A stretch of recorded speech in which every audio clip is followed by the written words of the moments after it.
ये कहानी है एक वीकेंड ट्रिप की, जिसमें दोस्तों ने गलती से जिंदगी की सबसे बड़ी गलती कर दी। रोहित और टीना, दो कॉलेज के स्टूडेंट्स, घूमने के लिए एक ऐसे पहाड़ी इलाके में आए जहां जीपीएस भी काम नहीं करता था। रात हो चुकी थी।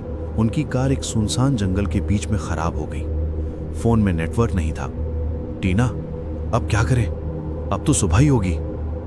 टीना, रोहित, मुझे यहां डर लग रहा है। क्या हम कहीं शेल्टर ढूंढ सकते हैं? तभी उन्हें थोड़ी दूर रोशनी दिखी। एक छोटा, पुराना लेकिन साफ सुथरा बंगलो, और दरवाजे पर खड़ी थी एक बुजुर्ग औरत, करीब 70 साल की, सफेद बाल और चेहरे पर एक अजीब सी मीठी मुस्कुराहट। नानी मां, आओ बच्चों, तुम दोनों इस वक्त यहां। अंधेरा हो गया है, तुम मेरे घर में रुक सकते हो। मैं अकेली रहती हूं। थकान और डर के चलते रोहित और टीना ने वो मेहमान नवाजी यानी हॉस्पिटैलिटी स्वीकार कर ली। उन्हें नहीं पता था कि वो एक घर में नहीं बल्कि एक शिकारी के जाल में फंस चुके हैं। नानी मां ने उन्हें अंदर आने दिया।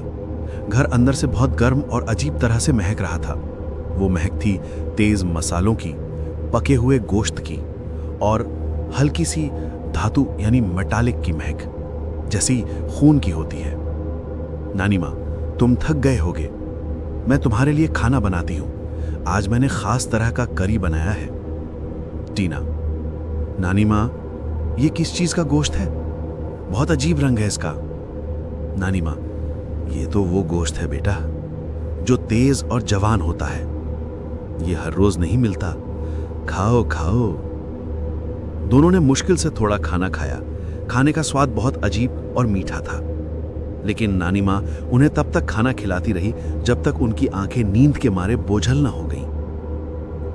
रोहित, नानी मां, हम सो जाते हैं। हाँ, जरूर सो जाओ। तुम्हारे लिए मैंने नीचे वाला कमरा तैयार किया है। तुम्हारी नींद बहुत गहरी होनी चाहिए। जैसे ही वो कमरे में घुसे, दरवाजा जोर से बंद हो गया और बाहर से ताले की आवाज आई। टीना, रोहित, ये क्या था? नानी मां ने दरवाजा लॉक कर दिया। हाँ, शायद सुरक्षा के लिए। चलो सो जाते हैं। वो दोनों थके हुए थे, लेकिन जब वो बिस्तर पर लेटे तो उन्हें एक अजीब सी भीनी भीनी और तेज खुशबू आई, जैसे क्लोरोफॉर्म की। टीना की आंख लग गई, लेकिन रोहित अजीब तरह से जागता रहा। उसे घुटन होने लगी।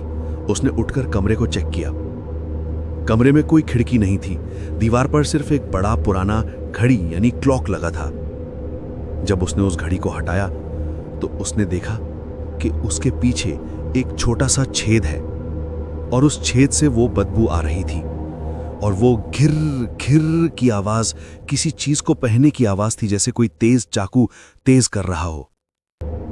रोहित ने डरते हुए छेद से अंदर झांका, और जो उसने देखा वो उसकी जिंदगी की आखिरी भयानक तस्वीर थी। छेद से वो ठीक उसी किचन में देख रहा था जहां नानी मां ने खाना बनाया था। अब नानी मां मुस्कुराहटें नहीं दे रही थी। उनका चेहरा तेज गुस्से और भयानक खुशी से भरा था। वो खड़ी थी और उनके पास एक बड़ी तेज चाकू थी। रोहित दिमाग में चिल्लाता हुआ, वहां जमीन पर एक जवान लड़के का शरीर था।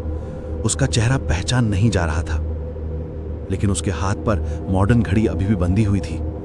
ये वो लड़का था जो शायद उनसे पहले रुका होगा। नानी मां उस शरीर को टुकड़ों में काट रही थी, और उनके होठों पर एक भयानक गीत था। नानी मां गुनगुनाते हुए, अच्छा भोजन, नरम गोश्त, आज फिर मजा आएगा। कल का शिकार, आज का भोजन।